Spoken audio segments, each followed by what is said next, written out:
The Congress has slammed the government advisory that asked ISRO and several other state-run organizations and institutes not to interact with the media or share information on social media on the situation in Joshimath without prior approval. The Congress President Mallikarjuna Kharge shared a letter written by the National Disaster Management Authority, the NDMA, to the Indian Space Research Organization in this regard. And then he said that, and I'm quoting here, after Joshimath, now reports of cracks are being seen and coming up in the walls of homes in Karanprayag and Tehri Garhwal. But instead of solving the crisis and finding solutions to the problems of the people, government agencies are putting a ban on the ISRO report and stopping its officials from interacting with the media. Narendra Modi ji, do not shoot the messenger, tweeted Mr. Mallikarjuna Kharge, president of the Congress, the opposition Congress party. Now, concerns over land subsidence in Joshimath have been mounting, especially since Friday. Satellite images released by ISRO showed that the Himalayan town sank 5.4 centimeters in 12 days. Satellite images taken from the Cartosat 2S satellite and released by ISRO's National Remote Sensing Center showed that Joshimath sank 5.4 centimeters between the 27th of December and the 8th of January. So on Left, Right and Center, we are asking, a gag order after the Joshimath images, is PR a priority over public safety? Joining us on Left, Right and Center tonight, Vimlendu Jha, the environmentalist and the founder of Swachh India. We have Sucheta Paul, spokesperson of the Congress. Professor Anil Gupta, Professor, Head of Climate and Disaster Risk Reduction at the National Institute of Disaster Management, the Ministry of Home Affairs, Government of India, PKD Nambiar, who supports the BJP, and Ravi Chopra, research scientist, former HPC chairman, who had also been part of that Supreme Court nominated expert body to investigate the impact of dams. This was in the 2013 flood disaster. Sucheta Paul, let's kickstart with you. You have, of course, that statement from the Congress president. You also have the AICC General Secretary Jairam Ramesh basically saying that the NDMA has told ISRO, this is a quote, ma'am, to shut up. Is this a gag order? Sarah, at the outset, we must understand that you cannot hide information and find solutions. We are sitting on a time bomb and we know that. Now, if people are protesting, can you tell them to keep quiet, or are you going to try and build confidence in them? It is a moment when we need to reach out to people, listen to them, but the government thinks that if you shut your eyes, the problems will disappear. No, they're not going to disappear. And the fact is that the entire eco-sensitive area that is exhibiting this kind of subsidence is only because of the so-called development projects which have been brought in now, where explosives are being used and people are scared. People of Tehri are scared because their villages are getting are showing signs of subsidence.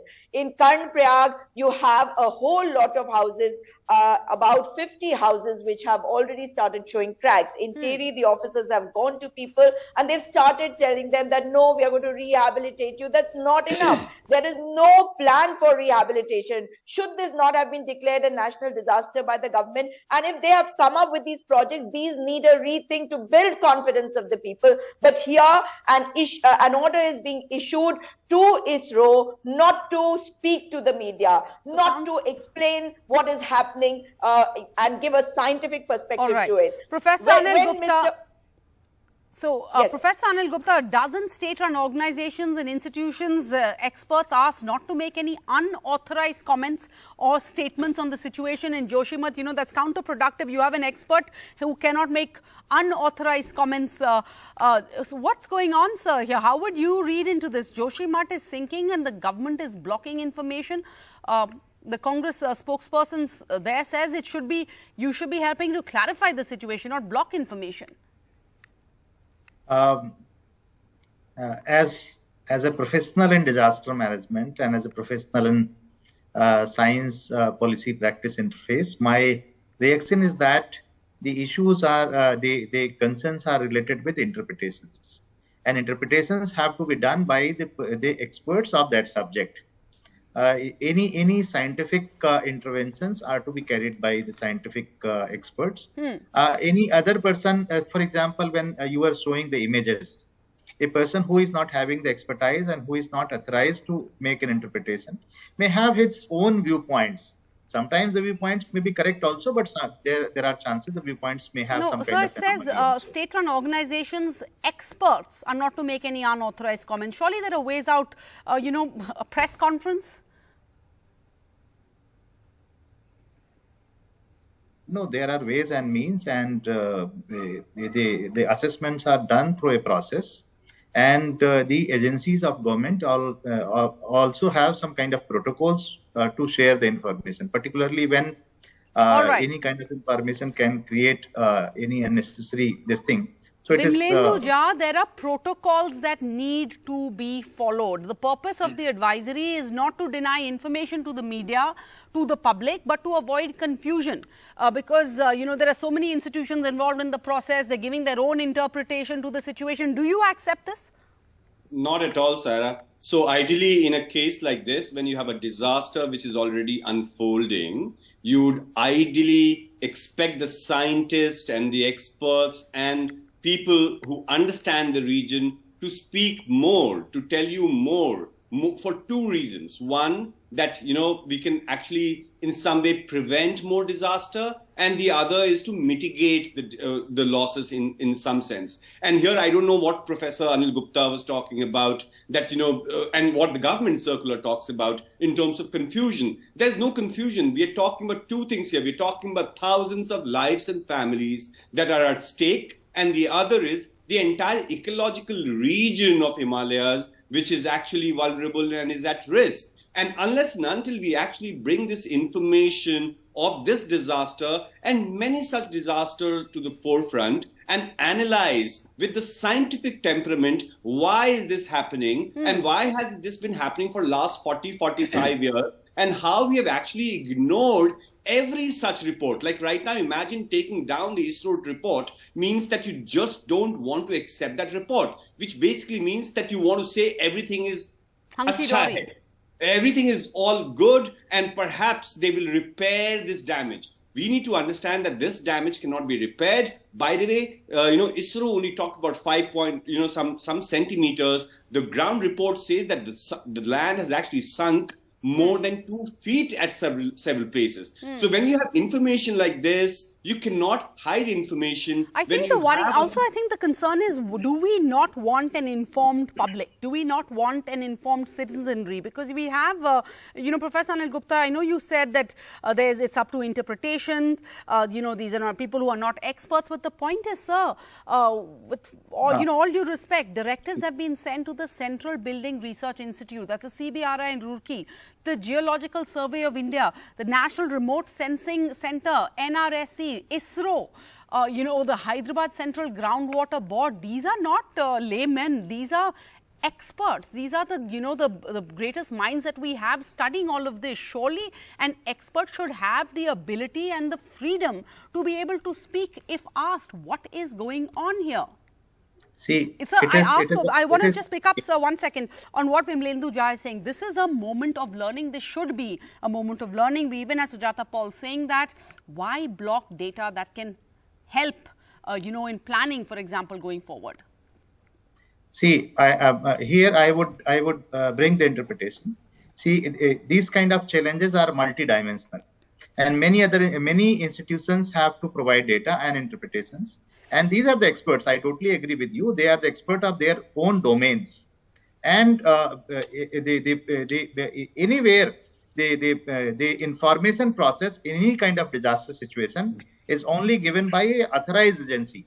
Any person giving direct information about anything can create a lot of confusion and chaos. And that would not lead to a fruitful outcome. Basically, now the situation is that the immediate humanitarian support, the relief and the rehabilitation to be provided, and then plan for the future.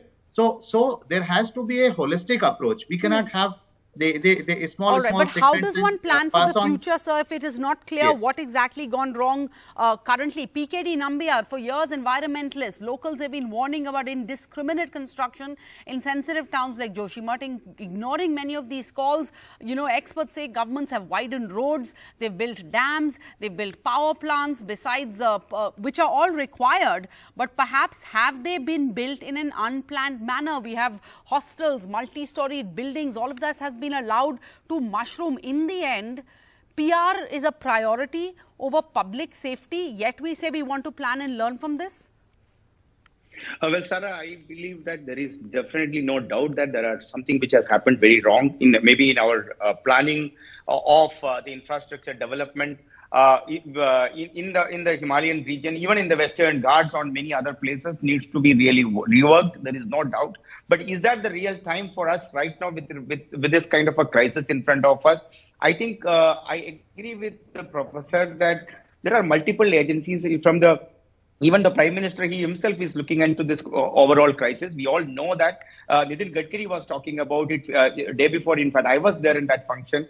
So whether it is a man-made one or is it an ecological disturbance, we don't know. There are multiple agencies, both from India and as well as internationally, are studying this whole crisis. If currently there are two things which is in front of the government. One, how to rehabilitate, how to minimize the overall damage which each and every one is going to happen. The people like us who are sitting here in Delhi is having the brunt of the cold. The people who are in the Joshimath, you can imagine their plight. So government is trying, both state government and the central government is trying to PKD minimize Nambiar, the if we casualty do not in have every possible the way. results of these reports that have been studied by these organizations, we can never ask the question who is to be held accountable for what has happened on the ground. I want to bring in Ravi Chopra, research scientist. So can I complete my statement, Sarah? Sarah, there is a mistake what you are making. These reports are in isolation. Any report which comes in isolation, because different agencies are specialized in various aspects of it. A satellite imagery is not in isolation. An ISRO satellite imagery. Will you be able to understand the satellite image and predict what is happening on the ecology? I don't think I will. As an engineer, I will not be able to. There are multiple people who are working on it. That's the evidence. Experts will understand it. Experts will interpret it. Sarah, an hour ago, I met a geologist who happened to be there in Joshimath about a year ago. His name is Kishore. He's from Bangalore. He was just telling that it could be man-made, it could be something else. So I think let us not come to a conclusion. I'm surprised he's not gotten an advisory from the government saying not to share this information with you, which you are now partaking on a national channel. But hold that thought. I want to go across, please. I want to go across to Ravi Chopra, research scientist, former HPC chairperson, who earlier headed a Supreme Court nominated experts body to investigate the impact of dams during the 2013 floods disaster too. Mr. Ravi Chopra, sir, your response to this, do you find this worrying as a research scientist, as an expert, to be told that, that in a meeting convened by the central government, it has been said that nobody can speak without permission on such matters? I was there. Sarah, I was there in Joshimath when ISRO's pictures were released, along with the information that some slippage had taken place over a period of 6 months, and in the period of 12 days, the slippage rate had increased significantly. Now, once this statement is there, it's just a data, okay? People have their own understanding.